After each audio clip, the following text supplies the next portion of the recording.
ఓం శ్రీ సాయి నాథాయ నమః. శ్రీ సాయి సచ్చరిత్రము. మొదటి రోజు పారాయణము. గురువారము. ఉపోద్ఘాతము. శ్రీ సాయిబాబా ఎవరు? శ్రీ సాయిబాబా సర్వాంతర్యామి. మహారాష్ట్ర దేశంలోని వారందరికీ శ్రీ గురు చరిత్ర సుప్రసిద్ధము. ఆ దేశమంతటా దత్తాత్రేయ భక్తులు దీనిని చదివిరి. కొందరు దీనిని నిత్య పారాయణము చేసెదరు. దీనిని రచించిన వారు సరస్వతి గంగాధరుడు. ఇందులో శ్రీపాద శ్రీ వల్లభ స్వామి యొక్క, శ్రీ నరసింహ సరస్వతి స్వామి యొక్క లీలలను, విచిత్ర చర్యలను వర్ణింపబడి ఉన్నాయి. వీరిద్దరు దత్తాత్రేయుని ముఖ్య అవతారములు. ప్రముఖ మరాఠీ గ్రంథకర్తయగు శ్రీ ఎల్.ఆర్. లక్ష్మణ్ రామచంద్ర మాంగార్కర్ అభిప్రాయం ప్రకారం మీ రెండవతారములు 14-15 శతాబ్దంలో వెలిసెను. దత్తాత్రేయుని తదుపరి అవతారములు కూడా గలవు. ఇందులో ముఖ్యమైనవి నైజాము ఇలాకాలో శ్రీ మాణిక్య ప్రభువును, షోలాపూర్ జిల్లాలో శ్రీ అక్కల్ కోటకు మహారాజ్ గారు, తుట్టతుటకు అహ్మదాబాద్ జిల్లాలో షిర్డీలో శ్రీ సాయి బాబా ఎగును. బాబా 1918 సంవత్సరంలో మహాసమాధి చెందిరి. శ్రీ అక్కల్ కోటకర్ మహారాజ్ అవతార పరంపరమే శ్రీ సాయి బాబా అని కొందరు భక్తుల నమ్మకం. 5వ అధ్యాయంలో వేప చెట్టు కింద పాదుకులు ప్రతిష్ఠించిన కథయు, 26వ అధ్యాయంలో చెప్పబడిన హరిశ్చంద్ర పితలి అనుభవమును ఈ నమ్మకమును దృఢపరచుతున్నవి. పైన వివరించిన 2 అవతారముల విచిత్ర లీలలు శ్రీ గురుచరిత్రను గ్రంథము నుంచి 53వ అధ్యాయంలో సరస్వతి గంగాధరుడెట్లు వర్ణించినాడో, శ్రీ గోవింద రఘునాథ్ ఉరఫ్ అన్నా సాహెబ్ దాబోల్కర్ అనవారు శ్రీ సాయి లీలను 53వ అధ్యాయంలో శ్రీ సాయి సచ్చరిత్రమును గ్రంథమున వివరించి ఉన్నారు. కనుక ఈ శ్రీ సాయి సచ్చరిత్రము ఈనాటి గురు చరిత్ర అని చెప్పవచ్చును.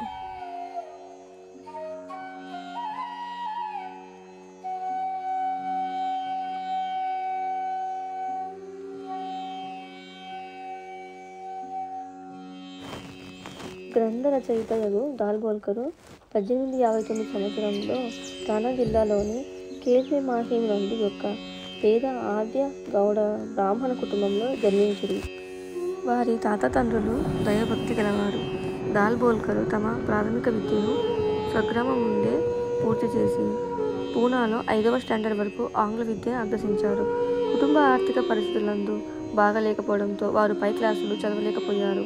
అప్పట్లోన ఉన్న సర్కారు బడి పరీక్షల్లో ఉత్తీర్ణులై తన ఊరిలోనే బడిపంతుల ఉద్యోగంలో ప్రవేశించారు.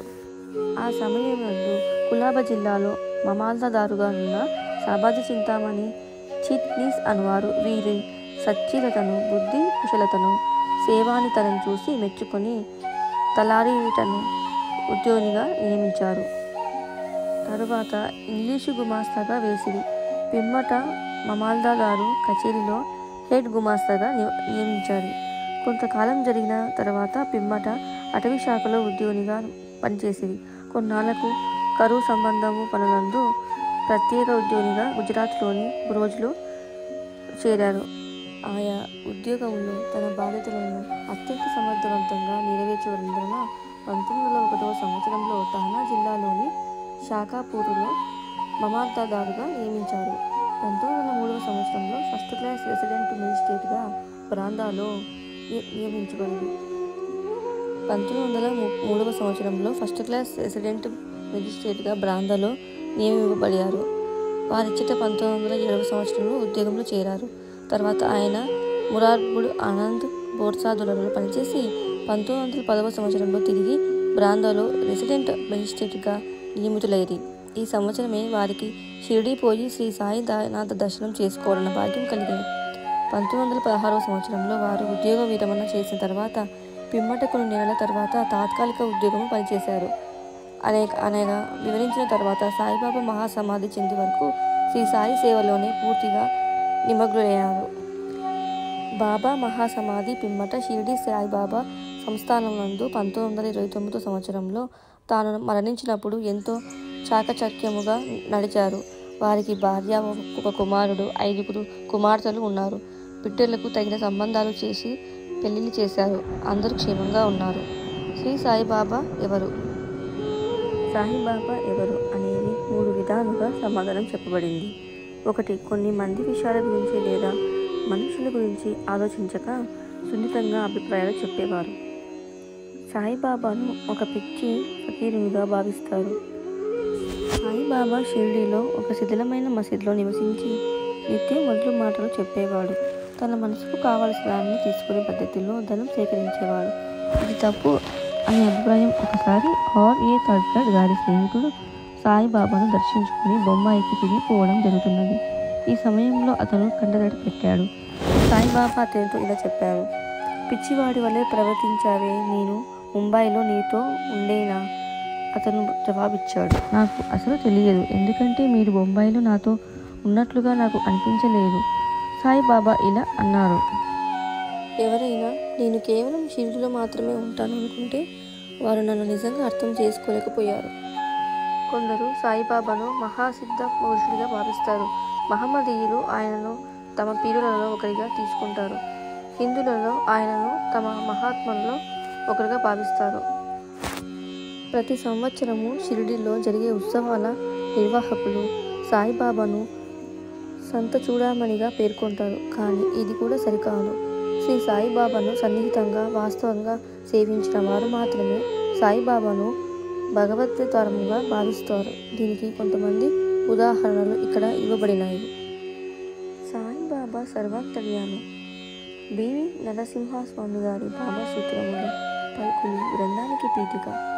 Indore high court judge F. B Revi ఇలా రాశారు: సాయిబాబా బతికి ఉండేటప్పుడు ఆయన తమ భక్తులకు భగవద్గీత స్వరూపంగా కనిపిస్తూ తమ లీలా ద్వారా భక్తులకు మార్గాన్ని చూపేవారు.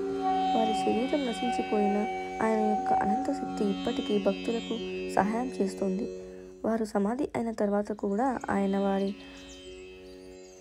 అంతరంగంలో ఉండి నిశ్శబ్దంగా మద్దతు ఇస్తున్నారు. భక్తుల అనుభవములు పుస్తకంలో ఈ విధంగా ఉన్నాయి. బివి నరసింహస్వామి గారు రాసిన నేను సాయిబాబాను సృష్టి స్థితి లయకారుడిగా భావిస్తాను. వారు 1918లో సమాధి అయినప్పటికీ ఆయన నాకు ఎప్పుడూ భగవంతుడిగా కనిపిస్తాడు. ఆయన శరీరాన్ని చూశాక అది నిజంగా ఆయన యొక్క అనంతమైన తత్వమే అని గ్రహించాను. ఆయన నాకు అశాశ్వతమైన శక్తిగా భగవంతుడిగా ప్రతిబింబించారు. ఆచార్య జీజీ నార్కే గారు రాసిన సాయిబాబా నాకు చాలా దగ్గరగా ఉన్నారు. ఆయన నా అఖండ సత్యం, భగవంతుడే అని నాకు స్పష్టమైంది. ఆయన నా అఖండ సత్యం భగవంతుడే అని నాకు స్పష్టమైంది. గౌరవనీయులైన నాకు దాదాసాహెబ్ కపర్తే గారు రాసిన శ్రీ సాయిబాబా ప్రతి వ్యక్తి మనసులోని ఆలోచనలను తెలుసుకునే శక్తి కలిగి వారి కోరికను తీర్చేవారు. ఆయన భూమిపై నడిచే దేవతలుగా మనసులో అర్థమేలా ఉండేవాడు. దాసగను మహారాజు స్తవన మంజరిలో సాయిబాబాను జగత్తు సృష్టికర్తగా, నిర్మలమైన ఎంత ఆరాత్మగాను, నిత్య శాంతమూర్తిగాను వర్ణించారు. హేమాడ్ పంత్ శ్రీ సాయి సచ్చరిత్రము మొదటి అధ్యాయంలో సాయిబాబాను వింతయోగిగా వర్ణించారు. కానీ తర్వాత ఆయనను భగవంతుడిగా, సాక్షాత్తు పరబ్రహ్మ స్వరూపుడిగా భావించారు. షిరిడీ భక్తుల అభిప్రాయాలు. షిరిడీ భక్తులు ముఖ్యంగా మాధవరావు దేశపాండే,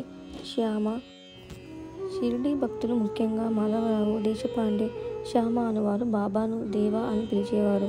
ఆయన ప్రతిదీ సర్వజ్ఞునిగా, అంతర్యామి అని భావించి శ్రీ సాయిని అవతార పురుషుడిగా భావించారు. సర్వాంతర్యామిత్వం ఉపనిషత్తులోని సత్యాలను సాయిబాబా జీవితంలో చూడవచ్చు. ఆయన జీవికుడితో సహా అన్ని క్రియలకు భగవంతుడు స్థితి లయ కర్తగా ఉన్నారు.